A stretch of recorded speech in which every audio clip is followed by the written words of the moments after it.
السلام علیکم ورحمۃ اللہ وبرکاتہ۔ پیارے دوستو، ایک مرتبہ ایک عورت پیارے نبی حضرت محمد مصطفیٰ صلی اللہ علیہ وسلم کی بارگاہ میں حاضر ہوئی اور اس عورت نے ایک ایسا سوال کیا کہ جس سوال کی وجہ سے وہاں پر موجود سبھی لوگوں نے اپنا چہرہ مبارک چھپا لیا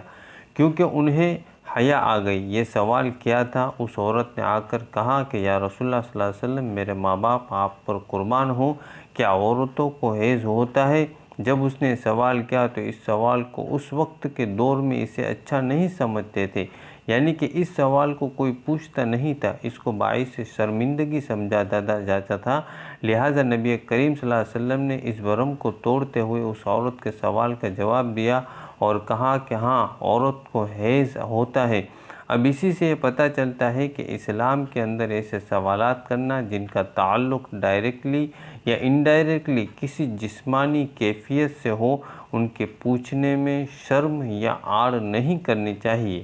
کیونکہ شرم اور آڑ کے چکر میں بعض دفعہ آپ بہت سی ایسی نعمتوں سے آپ محروم ہو جاتے ہیں جن کا آپ کو ثواب ملنا ہوتا ہے۔ کیا جمعے کے دن جماع کرنے کی بھی فضیلت ہے؟ یہ ایک ایسا ہی سوال ہے جو کہ اکثر اوقات پوچھا نہیں جاتا ہے، لیکن یہ پوچھا جانا چاہیے۔ اس کا جواب کیا ہے اور علماء کرام اس حوالے سے کیا بیان فرماتے ہیں اور حدیث میں اس کے حوالے سے کیا بیان آتا ہے؟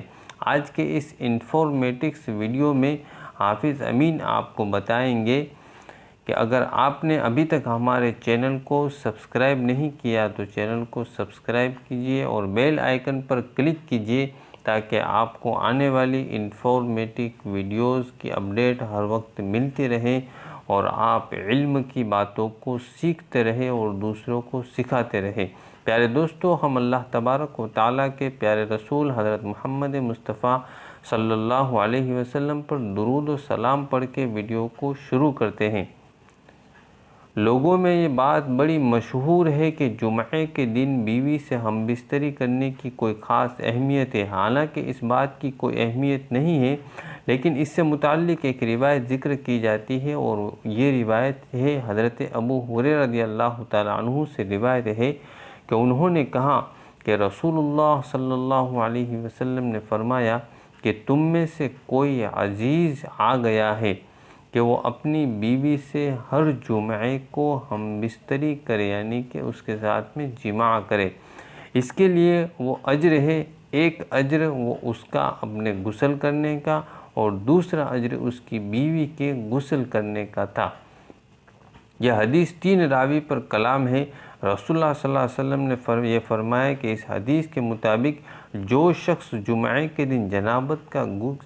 کے غسل کی طرح اہتمام کے ساتھ غسل کرتا ہے اور پھر پہلی فرصت میں مسجد میں جاتا ہے تو گویا اس نے اللہ کی خوشنودی کے لیے اونٹنی کی قربانی کر دی۔ اسی طریقے سے جو دوسری فرصت میں مسجد کو جاتا ہے گویا اس نے گائے کی قربانی دے دی۔ جو تیسری فرصت میں مسجد میں جاتا ہے گویا اس نے مینڈھا قربان کیا۔ جو چوتھی فرصت میں جاتا ہے گویا اس نے مرغی قربان کی، اور جو 5ویں فرصت میں جاتا ہے گویا اس نے انڈے سے خدا کی خوشی حاصل کی ہے۔ پھر جب امام خطبے کے لیے نکل آتا ہے تو پھر فرشتے خطبے میں شریک ہو کر کے خطبے کو سننے لگتے ہیں۔ اس حدیث کے متعلق یہ کہا جاتا ہے کہ اس میں غسل جنابت کا ذکر ہے اور غسل جنابت جمعہ کے بعد ہی ہوتا ہے،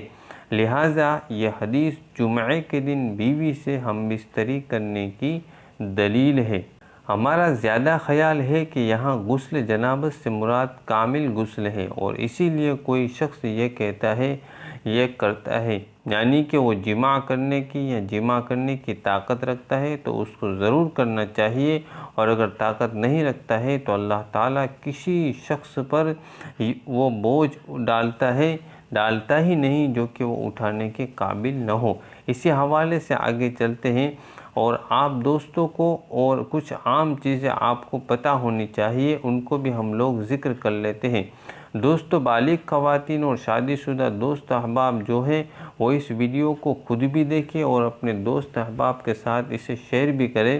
تاکہ سب کو اس کا فائدہ پہنچتا رہے۔ ایک معاملہ کچھ یوں ہے کہ نبی کریم صلی اللہ علیہ وسلم نے جب نکاح کی جو سنت ہے اس کو جب آپ نے ادا کیا اور اس کے بعد آگے سے آگے بڑھتے گئے، یعنی کہ آپ کو پتہ اس بارے میں شاید آپ نے کہیں پڑھا بھی ہو یا ذکر سنا بھی ہوگا کہ جب کسی انسان کو دنیا کے اندر شادی کے حوالے سے کوئی پوچھتا ہے تو بندے کا پہلا جواب ہی یہی ہوتا ہے کہ کیا میرے پاس اتنا مال ہے، اتنی دولت ہے کہ میں شادی کر سکوں، کیا میری آنے والی اولاد کو پالنے کے لیے میرے پاس سرمایہ ہوگا، جو کہ ضروری ہوتا ہے۔ اس طرح کے جو سوالات ہیں ان کا جواب بھی بڑا اہم ہوتا ہے۔ اب اس جواب کا اگر میں ذکر کروں آپ دوستوں کے ساتھ میں شیئر کرتا چلوں کہ دیکھیے اللہ تبارک و تعالیٰ کی ذات نے قرآن کریم میں فرمایا ہے کہ اولاد کو اس ڈر سے قتل نہ کرو کہ وہ تمہارے دسترخوان میں تمہاری شراکت دار بن جائے۔ جو ایسا کرتا ہے تو بنیادی طور پر وہ اللہ پر تقوی نہیں کرتا، وہ خدا پر بھروسہ نہیں کرتا، اس کو یہ لگ رہا ہے کہ شاید وہ کھلا رہا ہے اپنے بچوں کو۔ ایسا نہیں ہے، انسان کی اتنی اوقات نہیں ہے کہ وہ کسی کو کھلا پلا سکے۔ پیارے دوستو، یہ بات بڑی مشہور ہے کہ جماع جو ہے وہ انسان کی آنے والی نسلوں کو کنٹرول کر رہا ہوتا ہے۔ اب یہ بات آپ سبھی لوگ جانتے ہیں، لیکن حالیہ دور کے اندر بعض لوگ ایسے بھی ہیں جو کہ اس حوالے سے کچھ چیزوں کو خیال رکھتے ہیں، کیونکہ اگر وہ اولاد نہیں چاہتے تو وہ مباشرت تو کر لیتے ہیں، لیکن وہ اس کو اس طریقے سے کرتے ہیں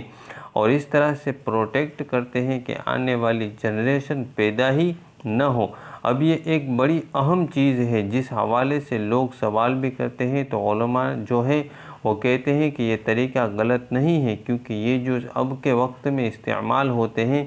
یہ پروٹیکشن اور یہ ساری چیزیں، یہ تو دور کی جدید چیزیں ہیں۔ جس طرح ہم بجلی استعمال کرتے ہیں، موٹر کار استعمال کرتے ہیں، لیکن اگر غور کیا جائے پرانی باتوں پر، جس طرح موٹر کار سے پہلے لوگ گھوڑوں پر سوار کرتے تھے، گھوڑوں پر سفر کیا کرتے تھے، اسی طریقے سے ہم اس عمل کو یعنی کہ آگے اولاد کو پیدا کرنے کے عمل کو بھی روکنے کے لیے لوگ اس وقت بھی چند ایسی تدبیریں استعمال کرتے تھے جنہیں آج بھی استعمال کیا جاتا ہے۔ وہ اپنے مادے کو عورت کے مادے کے ساتھ ملنے نہیں دیا کرتے تھے۔ تو کچھ اس طریقے کی کچھ چیزیں جو روایت میں پائی جاتی ہے جن سے کافی سارے معاملات حل ہو جاتے ہیں اور کافی سارے سوالات کا جواب بھی آپ کو مل جاتا ہے۔ پیارے دوستو، اب میں آگے بڑھتا ہوں جن میں جمعے کے دن کی جانے والی کچھ غلطیاں ان کے حوالے سے بتاتا ہوں۔ ہم اکثر اوقات ہم کچھ ایسے معاملات کر لیتے ہیں جن کے باعث ہمیں کچھ نہ کچھ ہوا ہے، پریشانی آگے جا کر ہمیں فیس کرنی پڑتی ہے۔ سیدنا عبداللہ ابن عمر رضی اللہ تعالی عنہ اور ابو ہریرہ رضی اللہ تعالی عنہ نے ایک حدیث بیان کی ہے کہ جس میں نبی کریم صلی اللہ تعالی علیہ وسلم سے سنا، آپ صلی اللہ علیہ وسلم نے اپنے لکڑیوں کے ممبر سے فرما رہے تھے کہ لوگوں کے گروہ جو ہے وہ جمعہ چھوڑنے سے باز آ جائے، اللہ تعالیٰ ان کے دلوں پر مہر لگا دے گا کہ وہ غافل میں سے ہو جائیں گے۔ یعنی اگر آپ جمعے کی نماز چھوڑتے ہیں تو آپ کے لیے بھی یہ وعید ہے، آپ جمعے کی نماز کو ہرگز نہیں چھوڑیے ورنہ آپ کے سینوں پر مہر لگا دی جائے گی۔ سیدنا ابو ہریرہ رضی اللہ تعالی عنہ روایت کرتے ہیں، بیان کرتے ہیں کہ نبی کریم صلی اللہ علیہ وسلم نے فرمایا کہ جمعے والا دن آتا ہے تو فرشتے مسجد کے دروازے پر رک کر کے مسجد میں آنے جانے والوں کے نام لکھتے ہیں۔ سب سے پہلے آنے والے کا نام اونٹ کی قربانی دینے والے کے حصے میں لکھا جاتا ہے، اس کے بعد آنے والے کا گائے کی قربانی کی طرح۔ اسی طرح میں نے پہلے بھی حدیث کو بیان کی، بالکل اسی طرح، یعنی کہ جو جتنا لیٹ آتا ہے اس کا ثواب کا درجہ بھی اتنا ہی کم ہو جاتا ہے۔ تو کوشش کریں کہ جلد سے جلد آپ جمعہ کی نماز پڑھنے کے لیے آپ مسجد میں فوراً تشریف لے جائیے اور ثواب کمائیے۔ تو پیارے دوستو، ملتا ہوں میں پھر ایک اور نئی ویڈیو کے ساتھ، تب تک کے لیے خدا حافظ۔ السلام علیکم ورحمۃ اللہ وبرکاتہ۔